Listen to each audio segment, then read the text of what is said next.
Iran Israel युद्ध की लपटें अब तेल और गैस के भंडारों तक जा पहुंची हैं और जैसे ही इजराइल ने बीते दिन ईरान के साउथ पार्स गैस फील्ड पर हमला बोला, ईरान को जैसे बैठे बैठे लाइसेंस मिल गया। ईरान ने भी पलटवार करते हुए कतर के गैस प्लांट्स पर मिसाइलें दागी, आसपास के दूसरे एनर्जी स्टैब्लिशमेंट्स पर भी मिसाइलें दागी हैं। तो क्या ये युद्ध अब और घातक होता जा रहा है?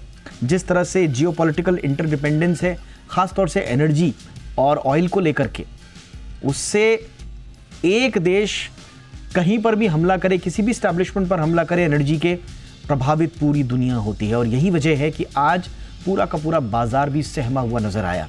तो क्या गहराता तेल और गैस संकट अब और विकराल होता जाएगा? आज हम इसी मुद्दे पर चर्चा करेंगे, किस ओर ये युद्ध जा रहा है। ये छोटी सी रिपोर्ट आप देखिए, मैं लौट रहा हूं एक्सपर्ट्स के साथ।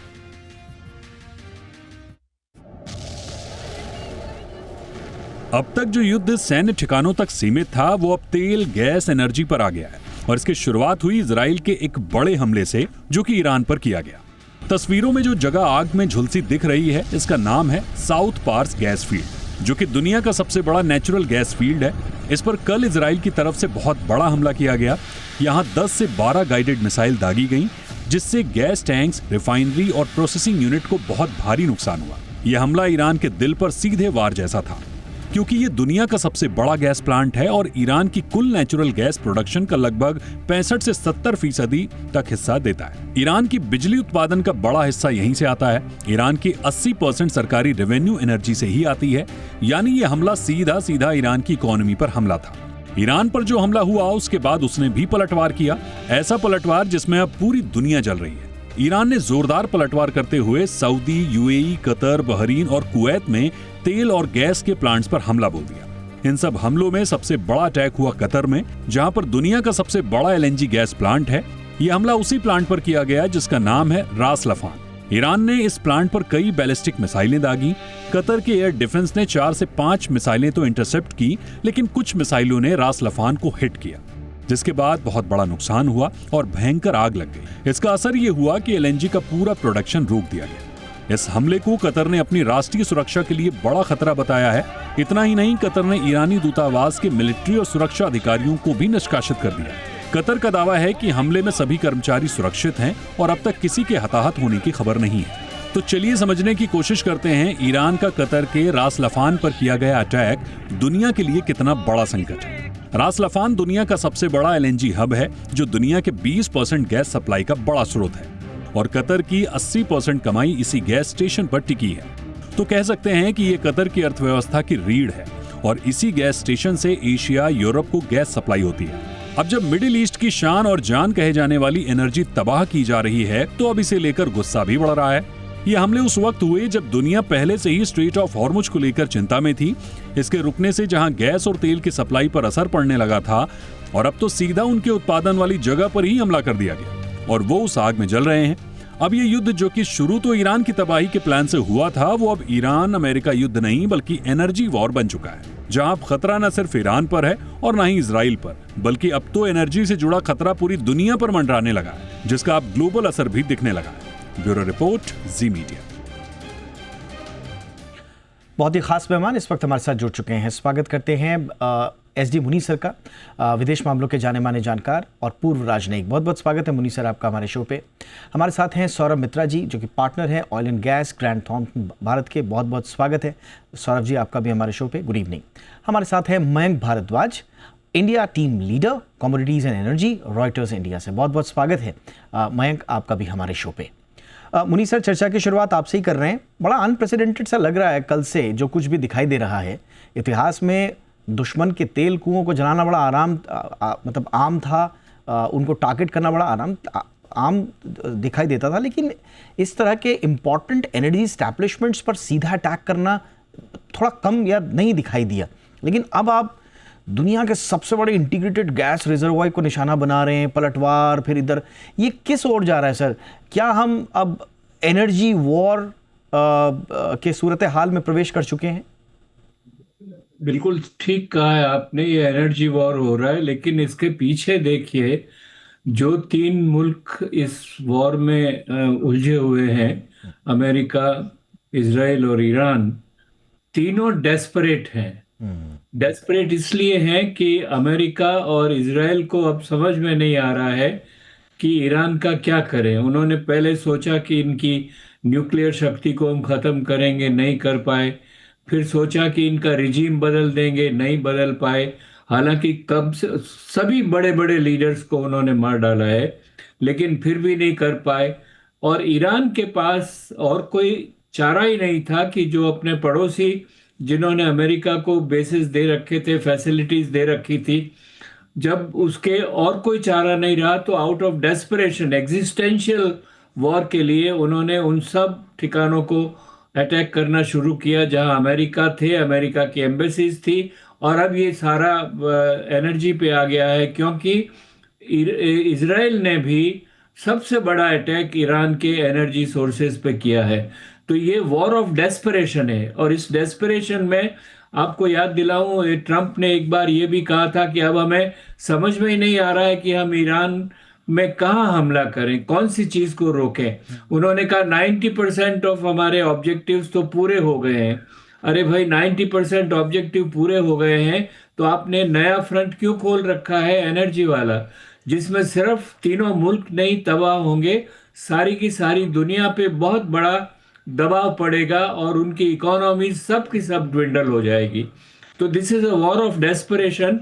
और किस सूरत में ये जाएगा, किस दिशा में जाएगा, उसको कहना बड़ा मुश्किल है। लेकिन आने वाले 3 सप्ताह एनर्जी के ऊपर बहुत भारी रहेंगे। Absolutely sir. और आपने कहा कि वॉर ऑफ डेस्परेशन, अब डेस्परेशन में ना कोई ऑब्जेक्टिव्स क्लियर होते हैं, ना कोई मॉडल्स ऑपरेंडी क्लियर होती है, तो इसलिए असमंजस की स्थिति, अनसर्टेनिटी की स्थिति और गहरा जाती है। बट सौरभ जी, थोड़ा सा हमें समझाइए कि ये कहाँ जा रहे हैं हम, किस ओर युद्ध जा रहा है। आज हमने देखा जिस तरह से मार्केट क्रैश हुए हैं, क्रूड ऑयल की कीमतें हमने देखा कि वापस चिंताजनक परिस्थितियों में जा रही हैं। आगे क्या जाते हुए दिखाई दे रहा है, और हमारे लिए अब एलपीजी गैस, इसके साथ साथ क्या आगे चल के पेट्रोल डीजल का भी संकट आने वाला है सर? धन्यवाद दीपक जी। जैसे कि कल जब इजराइल ने ईरान पे अटैक किया और ईरान ने इमीडिएटली कतार पे अटैक किया, इससे ये हुआ कि कतार की जो फैसिलिटी है वो पहले से उन्होंने फोर्स मेजर दे के रखा था। पर इस अटैक के बाद ये संकट हो गया कि एटलीस्ट 1 महीना के कम से कम उनकी इस फैसिलिटी से कोई गैस का प्रोडक्शन नहीं होगा। हमें ये ध्यान रखना है कि कतार इंडिया के लिए सबसे बड़ा सोर्स है एलएनजी के लिए, और यदि हमारे पास 1 महीना तक इतने बड़े सोर्स से गैस नहीं आता एलएनजी, तो हम एज अ कंट्री हमारे लिए काफी मुसीबतें हो सकती हैं। वाइल गवर्नमेंट काफी कोशिश कर रही है कि ऑस्ट्रेलिया से, यूएस से ये मार्केट से गैस लेके आए, पर एलएनजी एक चिंता का विषय रहेगा, क्योंकि कतार और यूएई ये दोनों कंट्रीज इंडिया को डिसेंट अमाउंट पे गैस एलएनजी देता है।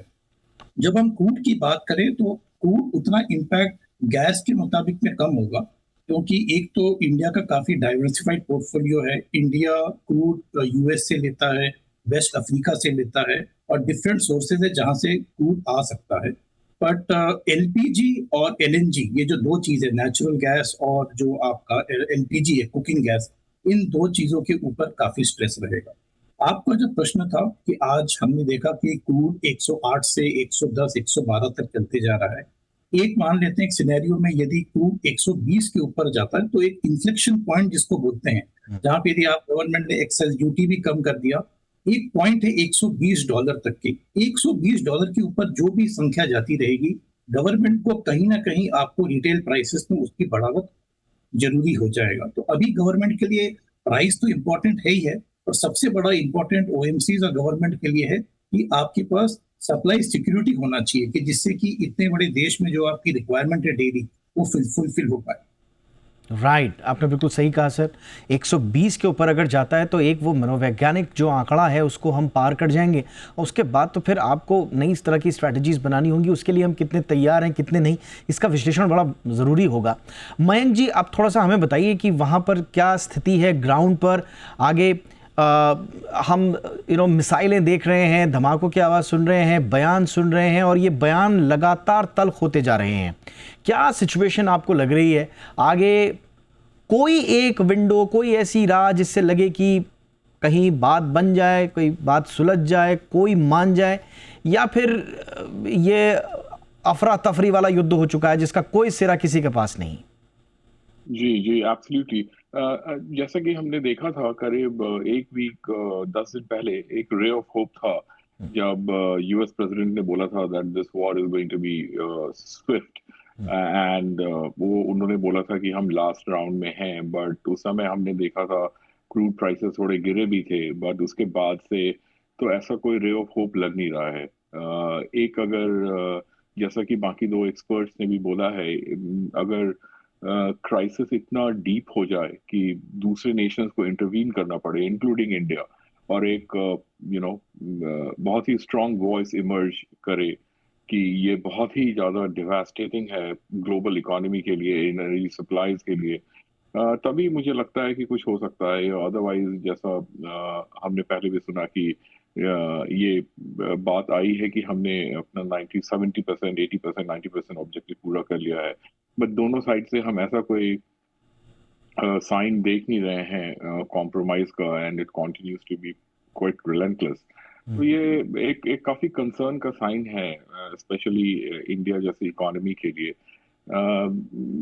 जस्ट बिकॉज दो तीन चीजों के कारण। एक तो वर्ल्ड का सबसे पॉपुलस कंट्री है हमारा, 1.4 बिलियन पीपल। दूसरा कि हमारा रैपिड इकोनॉमिक ग्रोथ है, तो जब किसी बूमिंग इकोनॉमी में नेचुरली एनर्जी कंजम्पशन बहुत ही रैपिडली ग्रो करता है, चाहे वो डीजल हो, चाहे वो पेट्रोल हो, चाहे वो गैस हो, तो इस कारण हमारे लिए काफी कंसर्न की बात है। अभी तो ऐसा नहीं लग रहा है कि पेट्रोल डीजल में कोई दिक्कत है, बट गैस में हमने देखा है, क्योंकि कतर हमारा बिगेस्ट सप्लायर है। एलएनजी करीब 60% मिडिल ईस्ट से आता है, LPG close to 90% Middle East से आता है। तो ये इमीडिएट कंसर्न तो अभी एलपीजी है, और गवर्नमेंट ने काफी सीरीज में मेजर्स लिए हैं सप्लाईज को इम्प्रूव करने के लिए, और हमें देखना है कि ये कैसे पैन आउट करता है। Correct. और आज एक इंटरेस्टिंग न्यूज है, वो ये है कि ऑफिशियल्स ने बोला है कि गवर्नमेंट रिव्यू कर सकती है फ्यूल एक्सपोर्ट को। सो फ्यूल एक्सपोर्ट्स पे कर्ब को गवर्नमेंट कंसिडर कर सकती है, अगर गवर्नमेंट को लगा कि जरूरत है। ये बहुत ही एक इंटरेस्टिंग डेवलपमेंट है टू इंश्योर सप्लाईज स्टेडी रहे डीजल और पेट्रोल का भी डोमेस्टिक मार्केट में। ऑलराइट, तो ये इंटरेस्टिंग डेवलपमेंट्स आ रहे हैं। एक इंटरेस्टिंग डेवलपमेंट आज अमेरिका की भी ओर से आया है, जिसमें अमेरिका कह रहा है कि शायद हम ईरान के तेल से बैन हटा सकते हैं। अब ये भी इंटरेस्टिंग है, अब ख़ास तौर से ये समझने के लिए कि भाई ये ये वस्तु स्थिति को समझ गया है अमेरिका, या फिर थोड़ा झुकने की कोशिश कर रहा है, या स्ट्रेटेजिक मूव है। मैं इसको आऊँगा आगे, थोड़ा सा और इसको एलैबोरेट करेंगे। बट मुनी सर, आपके पास आ रहा हूँ। इस बीच जो मध्यस्थता की बातें जो चल रही हैं, उसकी राह आपको कहाँ से दिख रही है? आज बड़े इंटरेस्टिंग डेवलपमेंट में से एक ये भी हो रहा है कि प्रधानमंत्री नरेंद्र मोदी लगातार मिडिल ईस्ट या वेस्ट एशिया के तमाम लीडर्स को इंगेज कर रहे हैं, उनको फ़ोन कॉल कर रहे हैं, उनसे बातचीत करने की कोशिश कर रहे हैं। तो क्या हम या दुनिया रे ऑफ होप के रूप में इंडिया की तरफ देख रही है? क्या हम तटस्थता से मध्यस्थता की ओर बढ़ते हुए दिखाई दे रहे हैं सर आप? नहीं, भारत भी बढ़ रहा है, और देखिए बातचीत का सिलसिला पुराना है। पिछले करीब 2 वीक से लगातार जो मिडिल ईस्ट के कंट्रीज हैं, वो भी, चीन भी, रूस भी, भारत भी, सब अमेरिका से ये कह रहे हैं कि आप कहीं ना कहीं इस बात को रोकिए, लड़ाई को रोकने की कोशिश कीजिए। हुआ ये है कि ट्रंप के ऊपर 2 तरह के दबाव हैं अभी।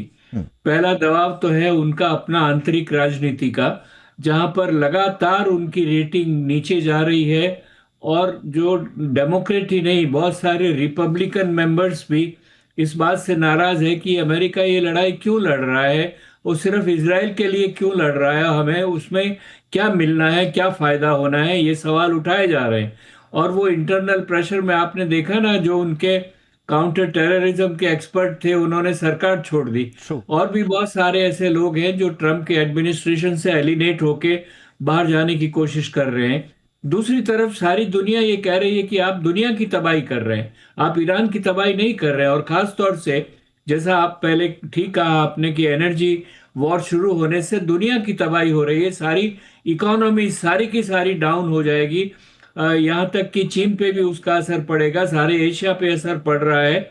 खाली वेनेजुएला और अमेरिका के तेल को लेकर दुनिया नहीं चल सकती है आगे। तो ये दबाव तो पड़ रहा है। और ये ट्रम्प इतने अनप्रेडिक्टेबल है कि कभी भी कुछ कह सकते हैं। मैंने कहा ना, 2 दिन पहले उन्होंने कहा कि हमारे सारे 90% of our objectives have been received and now we have nothing to do with Iran. We don't know where to attack Iran. ये सब कहा। और आज फिर ये इस तरह से शुरू हो गए ये इजराइल के साथ। क्या कंपल्शन है इजराइल का उनके ऊपर? उनके अपने लोग ये सवाल पूछ रहे हैं और बाहर के लोग भी ये सवाल पूछ रहे हैं। तो एक अचानक बिना सोचा समझा कोई सॉल्यूशन निकल रहा है, वो अलग बात है। लेकिन बाकी जो देश हैं वो खाली मोबिलाइज होके अमेरिका का इरादा नहीं बदल सकते और न वो ईरान का इरादा बदल सकते हैं, क्योंकि ईरान एग्जिस्टेंशियल लड़ाई लड़ रहा है। वो अपने जिंदा रहने की लड़ाई लड़ रहा है और ये समझ रहा है कि चाहे कोई भी हो। अब देखिए उसके फॉरेन मिनिस्टर ने अभी आपने दिखाया स्टेटमेंट दिया है कि हमारा सिस्टम बरकरार है, हमारे नेतृत्व की कोई कमी नहीं है और हम लड़ाई को खत्म करेंगे, आप नहीं कर पाएंगे। एब्सोल्युटली। तो मोराल जो है, अब जो ऑब्जेक्टिव ट्रम्प कह रहे हैं उन पे भी सवाल यही हो रहा है ना कि आप कह रहे हैं कि साहब 80-90% हमारे ऑब्जेक्टिव फुलफिल हो गए, तो कौन सा ऑब्जेक्टिव था आपका? तो जाइए आप अब। और हुआ भी कि नहीं हुआ? आई मीन रिजीम चेंज उनका ऑब्जेक्टिव था, वो तो हुआ नहीं। क्रिपल करना था ईरान को, ठीक है, मिलिटरीली शायद आपने कर दिया, लेकिन मॉरली नो, ऐसा तो बिल्कुल नहीं लगता। आपका रशिया का आपको ऑयल जो है देने के लिए पूरी दुनिया को कहा गया कि आप ले लीजिए, वो स्ट्रांग हो रहा है। चीन बताया जा रहा है कि संभवतः वो स्ट्रांग होगा। तो ये सब कुछ कह रहे हैं सर? नहीं, मैंने कहा मिलिटरीली भी। हाँ, जो हॉर्मुज है उसको ईरान आने वाले 4 महीने तक बंद रख सकता है, राइट। चाहे आप ईरान को पूरी तरह से तबाह कर दीजिए। तो मिलिटरीली भी आप जो है उसको उतना नुकसान नहीं पहुंचा पाए जितना आपने प्रेडिक्ट किया था। बट ओवरऑल ये फिर हम सौरभ जी थोड़ा सा बताइए, अगर एनर्जी फॉर एनर्जी एस्केलेशन हुआ, जो हो चुका है, बट ये कितना आगे जाएगा? क्या वेस्टर्न पावर्स, इजराइल ये बुद्धि लगा रहे हैं कि एनर्जी फॉर एनर्जी अगर एस्केलेशन हुआ तो ये तो आंच उनके घरों तक भी जाएगी? चलिए ईरान तो वो तो कह रहा है कि साहब अब हमारे पास कुछ बचा नहीं, हमारे पास अब जान है देने को, हम कुर्बान हो जाएंगे, हम शहीद हो जाएंगे, हम इतिहास में अपना नाम कर देंगे, लेकिन हम झुकेंगे नहीं। उनकी बात समझ में आती है। बट इजराइल, अमेरिका खुद गुस्सा हुआ उनसे जब उन्होंने हमला किया गैस फील्ड पर। कोई कुछ समझ पा रहा है सर कि एनर्जी फॉर एनर्जी एस्केलेशन के बाद दुनिया कहां जाएगी? देखिए, ये यदि एनर्जी फॉर एनर्जी एस्केलेशन रहा तो ये ज्यादा दिन तक ये नहीं चल सकता, क्योंकि ये बहुत सारी कंट्रीज इन मिडिल ईस्ट से कहीं ना कहीं तार उनके जुड़े हुए हैं। आप जैसे कतार, आपने अपनी रिपोर्ट में बताया, वर्ल्ड का 20% ऑफ मीट सिर्फ अकेला कतार करता है। यदि आप फिर जहां पे उन्होंने अटैक किया है ईरान में, उसका भी 30% जो प्रोडक्शन है वो चाइना को जा रहा था उसकी इंडस्ट्रियल यूज के लिए गैस। यदि आप एनर्जी फॉर एनर्जी एस्केलेशन करते हैं तो मेजर इकोनॉमीज जो हैं वो कहीं ना कभी आवाज करेगी। यूरोप पे भी इसका कहीं ना कहीं असर पड़ेगा। इसमें फायदा ये होगा कि थोड़े दिनों में रशिया आपको गैस देगा, रशिया यूरोप को गैस देगा, अमेरिका अपने जोन्स एक्ट उन्होंने वापस आज उसमें कुछ रिवाइज किया है, कुछ एक्सपोर्ट करेगा। बट लॉन्ग टर्म में आपको पर्टिकुलरली मिडिल ईस्ट के जो एसेट्स हैं उसको आपको नॉर्मल करना पड़ेगा। गुड थिंग्स मैं ये देखता हूँ, पॉजिटिव थिंग्स के अटैक के बाद ही प्रेसिडेंट ट्रम्प ने ये बोला कि हम आगे से कोई भी ईरान के ऑयल एसेट्स या गैस एसेट पे अटैक नहीं करेंगे, और उससे भी उम्मीद ये रखते हैं ईरान से कि गोइंग फॉरवर्ड वो भी इस स्केल पे अटैक को एस्केलेट नहीं करेंगे। That is point number 1। Point number 2, जहां आपने जो इससे पहला एक प्रश्न बोला था, मैं यहाँ पे आई थिंक इंडियन गवर्नमेंट को हमें क्रेडिट देना चाहिए कि इतने स्ट्रेसफुल टाइम में भी, जहां हमारे 16 शिप्स वहां पे फंसे हुए हैं, गैस क्रूड के हैं, गैस के हैं, एलपीजी के हैं, 1.2 लाख टन एलपीजी हमारा शिप वहां पे अटका हुआ है।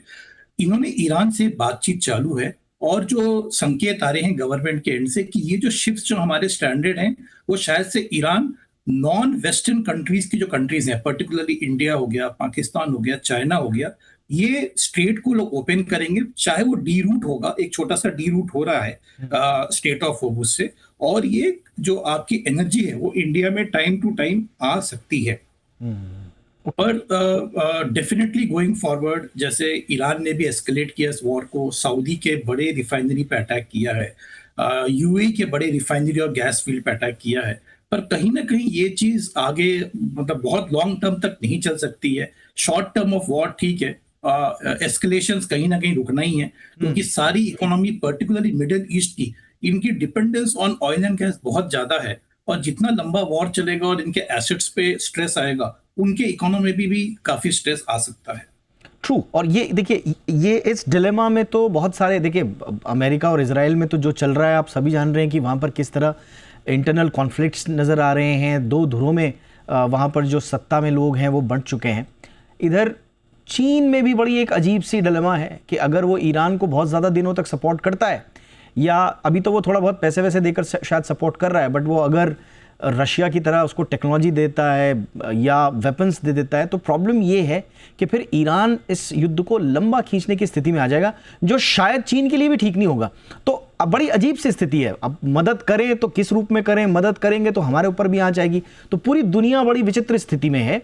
लेकिन मयंक जी ये बताइए, अभी ईरान के तेल से बैन हटाने की बात भी अमेरिका कर रहा है, यानी कि प्रेशर इतना ज़्यादा है एनर्जी का कि अनप्रेसिडेंटेड फैसले लेने पड़ रहे हैं अमेरिका को भी, लेकिन मानने को तैयार नहीं।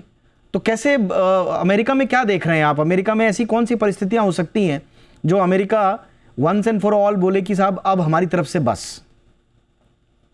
आपने बोला अनप्रेसिडेंटेड होने के साथ साथ पैराडॉक्सिकल भी है। एब्सोल्युटली। अभी कुछ दिनों पहले की बात है कि इंडिया पे भी प्रेशर था और इंडिया ने रशियन ऑयल इंपोर्ट अपना कम किया था। इंडिया ने कभी रशियन ऑयल इंपोर्ट बंद नहीं किया, लेकिन कम किया था। जो around 2 million barrels per day हो रहा था, वो ड्रॉप करके 1 मिलियन बैरल्स पर डे हो गया। इनफॉर्मली एम ये था कि वो कम होके 500 बीपीडी पे 500,000 बीपीडी पे आ जाएगा। बट देन जैसे ही ये वॉर हुआ, उसके बाद इंडिया को एक वेवर मिला 30 डेज का, इंडिया रशियन ऑयल बाई कर सकता है। उसके साथ फिर एक सेकंड वेवर आया जो सारी कंट्रीज के लिए था। तो हमने देखा कि कैसे यू टर्न हो गया रशियन ऑयल पे, एंड नीडलेस टू से Russia must be very happy. तो एक तो ये है। दूसरा एक इंटरेस्टिंग डेवलपमेंट है, आपने यूएस की बात करी, तो यूएस प्रेसिडेंट का एक अनाउंसमेंट आया था कि आफ्टर 50 इयर्स यूएस में एक रिफाइनरी लगाने की बात हो रही है, और टेक्सास में। और वो रिफाइनरी में यूएस प्रेसिडेंट ने बोला कि रिलायंस की टेक्नोलॉजी होगी। हालांकि डिटेल्स उन्होंने नहीं दी, बट रिलायंस का इन्वेस्टमेंट होगा, रिलायंस वहां से ऑफ टेक भी कर सकता है। और आपने बात करी फिर इरानियन ऑयल पे सैंक्शन हटाने की। हाँ। तो एक एक्सपर्ट्स का ये ओपिनियन है कि क्योंकि 50 ईयर्स से कोई रिफाइनरी सेटअप नहीं हो पाई है यूएस में, तो यूएस रिफाइनरी इक्विप नहीं है to handle heavy crude from Iran और वेनेजुएला। तो इसलिए ये नई रिफाइनरी की बात हो रही है, जो टेक्नोलॉजी रिलायंस के पास है प्रोसेस करने की हेवी क्रूड को रिफाइंड प्रोडक्ट्स में। तो ये बहुत ही इंटरेस्टिंग है in the backdrop of lifting curbs sanctions on Iranian oil. Right. तो एक ये तो लग रहा है कि यूएस आई कर रहा है ईरान ऑयल को और वेनेजुएलन ऑयल को, और लग रहा है कि सैंक्शन हटेगा। Right. और एक तरह से ये प्रेशर भी कम होगा यूएस पे, और बाकी इकोनॉमीज पे भी प्राइसेस कूल ऑफ होंगी, क्रूड ऑयल प्राइसेस। और शायद अमेरिका को इसमें कोई दिक्कत भी नहीं होनी चाहिए, क्योंकि वो ऑलरेडी इन मार्केट है एक तरह से। ईरान का जिस ऑयल पर बैन हटाने की बात की जा रही है, तो वो ऑलरेडी प्रोड्यूस हो चुका है, और उस पर अगर आप सैंक्शंस हटाते हैं तो शायद एक ब्रीदिंग स्पेस मिले। बट देखते हैं बहुत क्विकली मुनी सर, अगर मिसाइल वर्सेस पाइपलाइन ये चलता रहा, जो कि ऐसा लग रहा है कि अभी कुछ समय तक रहेगा, ये खाड़ी के देश, दुनिया सर फिर किस तरफ जा रही है? जिस तरह से इंटरडिपेंडेंस है हमारी एनर्जी पर, क्या हम एक एनर्जी पॉवर्टी की तरफ जा रहे हैं? और उसमें भारत के लिए क्या कुछ चुनौती होंगी सर?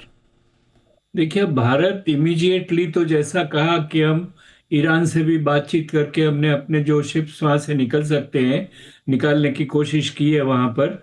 और फिर भी अभी तक करीब 2,70,000 टन गैस के स्टोव शिप्स वहां पे अटके हुए हैं, और उनको लाना है। दूसरी तरफ लॉन्ग टर्म की जो प्रॉब्लम है उसमें रूस की बात, West Africa, Russia, Norway, Canada, Algeria, इन सब से हम बात करके देख रहे हैं कि कहाँ कहाँ से हम अपना एनर्जी सोर्सेज को ले सकते हैं, लेकिन इसमें वक्त लगेगा, ये जल्दी से नहीं होने वाला है। दूसरी तरफ हम बायोफ्यूल की भी बात कर रहे हैं, बहुत सारा एम्फेसिस है कि इलेक्ट्रिकल व्हीकल्स ज़्यादा होनी चाहिए पेट्रोल की बजाय। न्यूक्लियर और यूरेनियम से भी एनर्जी जितनी पैदा हो सकती है। तो अभी एक विजन में ये सारे एजेंडा आ गए हैं, लेकिन इनको परिणित करने में, एक्चुअल ग्राउंड रियलिटी में लाने में बहुत वक्त लगेगा। बहुत समय तो हमें कमर कसनी पड़ेगी और तैयार रहना पड़ेगा कि कैसे इसका मुकाबला किया जाए। एब्सोल्युटली। सौरभ जी, बहुत क्विकली, क्योंकि ऑब्जेक्टिव्स की बात हुई थी, एक बड़ी विचित्र स्थिति ये हो गई है कि इस पूरी क्राइसिस में डॉलर पर लोगों की नजर अब जा रही है, डॉलर स्ट्रांग होता जा रहा है। तो ऐसा तो नहीं है कि लॉन्ग टर्म ऑब्जेक्टिव संभवतः यही रहा हो कि कुछ ऐसी क्राइसिस बनाई जाए कि डॉलर धीरे धीरे स्ट्रांग होता जाए? और दूसरा, ईरान का भी ऑब्जेक्टिव लगभग यही था उस पर क्राइसिस जब आया लीडरशिप एलिमिनेशन के बाद, कि हम जैसे तैसे $150-200 के पार पहुंचा दें और पूरी दुनिया की इकोनॉमीज को हम क्रिपल कर पाएं। लेकिन ऐसा लग रहा है कि जितना ज़्यादा डॉलर ऑयल प्राइसेस बढ़ते जाएंगे, डॉलर मजबूत होता जा रहा है। अजीब सी स्थिति आ गई है। तो आपको क्या लग रहा है इस पॉइंट ऑफ टाइम पे, ईरान का जो ऑब्जेक्टिव था कि हम तेल की कीमतें बढ़ाते जाएं, वर्सेस अमेरिका जो खुश हो रहा है कि डॉलर बढ़ता जाएगा, साहब हमारी जीत हो रही है, आप इसमें क्या एनालिसिस निकाल रहे हैं? देखिए, अमेरिका की बात मैं यदि समझ सकते हैं कि जैसा आपका क्रूड बढ़ेगा उसको पेट्रो डॉलर्स में सब ट्रेड होता है, तो डेफिनेटली उनका डॉलर काफी स्ट्रांग होगा। ईरान के लिए वैसा केस नहीं बोला जा सकता है, क्योंकि ईरान का इकोनॉमी पहले से क्रिपल्ड है और उनका जो खुद का जो एनर्जी का रिक्वायरमेंट जो प्रोड्यूस हो रहा है, उस प्रोडक्शन का 80% to 85% उसी देश में ही उनकी डोमेस्टिक इकोनॉमी को सुधारने के लिए काम आएगा। ये जरूर हो सकता है कि इस वॉर के बाद जहां पे सैंक्शन यदि हट जाते हैं, तो ईरानियन इकोनॉमी को मजबूत करने के लिए और सैंक्शन हटने से, ईरान जैसे पहले इंडिया के साथ ट्रेड कर रहा था, एशियन कंट्रीज के साथ ट्रेड कर रहा था, पर्टिकुलरली क्रूड और गैस में, मैं कहूंगा गैस से ज्यादा क्रूड में जो ट्रेड कर रहा था, उससे ईरान की इकोनॉमी को भी बेनिफिट होगा और हमें भी डुअल बेनिफिट होगा, क्योंकि ईरान हमसे पास में है, ट्रांसपोर्टेशन कॉस्ट हमारी कम होगी और सैंक्शन के पहले भी हम ईरान से तो क्रूड खरीद ही रहे थे। एब्सोल्युटली। बातें आपसे और भी करनी थी, बहुत सारे ऐसे पहलू हैं जो नए नए उभर रहे हैं, हर दिन एक नया आयाम निकल रहा है, बट आज चर्चा में वक्त इतना ही था। बहुत बहुत धन्यवाद एम्बेसडर मुनी सर, बहुत बहुत शुक्रिया, आपने वक्त निकाला sir, thank you so much. Saurabh Mitra ji, बहुत बहुत धन्यवाद सर आपके वक्त के लिए। Mayank Bhardwaj, thank you so much, आपने समय दिया, अमूल्य आपने इंसाइट्स दिए, शुक्रिया। ये थी हमारी कवर स्टोरी।